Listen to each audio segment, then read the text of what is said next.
Pour 1/4 cup of milk right on top of your Oreos. We're using the mint Oreos today to really be in spooky season. And I'll go ahead and bring in a baking dish. Instead of greasing this, I greased it with a little bit of Cool Whip. Cool Whip, all right. Cool Whip. And now I'm just gonna take those Oreos. They're starting to get nice and soft. And I'm just gonna start lining this baking dish with our Oreos, pushing them all the way to the side. Look at how nice and soft these are getting. I know it looks a little weird, but that is exactly what you want. You want these to get nice and soft so they're almost moldable. And I'm just pressing them down into that Cool Whip. And that Cool Whip should keep them all in place for you. So there shouldn't be much moving once we go ahead and start adding the rest of our ingredients. Go ahead and move that out of the way and bring in a clear bowl. And I have 2% milk. You could use whole milk as well. Just don't go any less than 2%. And add 3 cups of cold milk to a bowl. It has to be cold. Don't leave it sitting around. No lukewarm milk. Keep it fresh out of the refrigerator. Now I have a big bag of this instant vanilla flavored Jell-O pudding mix and sprinkle that right on in there. Look at how that color is already changing. This is instant, so this happens real fast. It's gonna look runny for a couple minutes. I'm gonna pop it in the fridge for about 5 seconds and it's gonna be nice and thick and ready to go. I'm just using a little whisk to get this nice and broken up so we don't have any powdery clumps in our pudding. Now take this and pop it on into your fridge. Now I have the rest of that Cool Whip that I originally greased our baking dish from.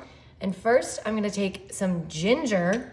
Might seem a little weird, but stay with me. Add that much ginger, that's about a teaspoon of ginger.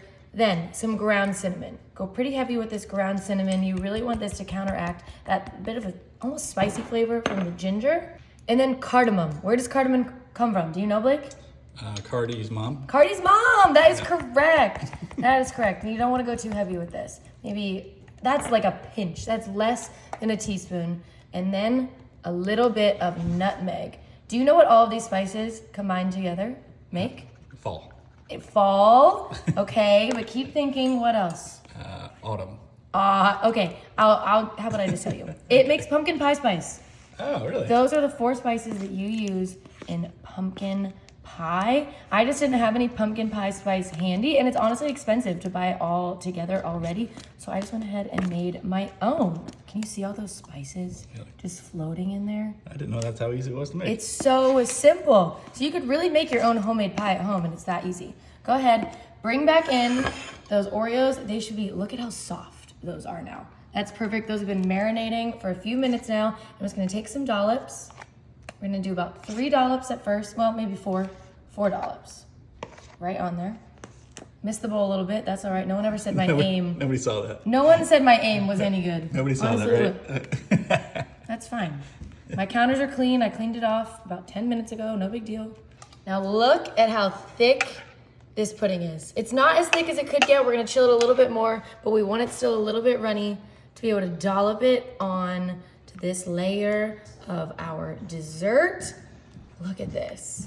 This smells so good. And remember, y'all, this was only in the fridge for maybe 3 minutes. Just as long as it took us to mix up that Cool Whip sauce, that's all it took for it to get this thick. This is so quick, so easy, so delicious. Really get into those corners.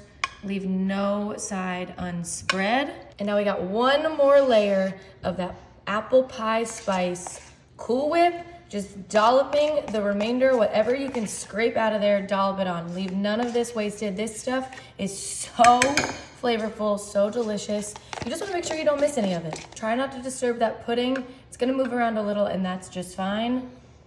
Look at how good this spreads. Wow. Look at that. This is actually quite gorgeous if you ask me. And I like to let a little bit of that pudding pink through on the bottom just because then we got a little bit of that nice white color and that nice golden color. I just have some nice orange sprinkles. I'm just gonna sprinkle them right on top. This is just for fun, added color. It's really just flavored sugar, so it's gonna make it taste a little sweeter. But for the most part, this is just for fun. And now I'm gonna do a little bit of the black too, just cause, oh, spooky. Look at that. Spooky. This is a spooky, spooky dish. Look at this. And now this is a no-bake recipe, so I'm just gonna pop this in the freezer for maybe 5 to 10 minutes.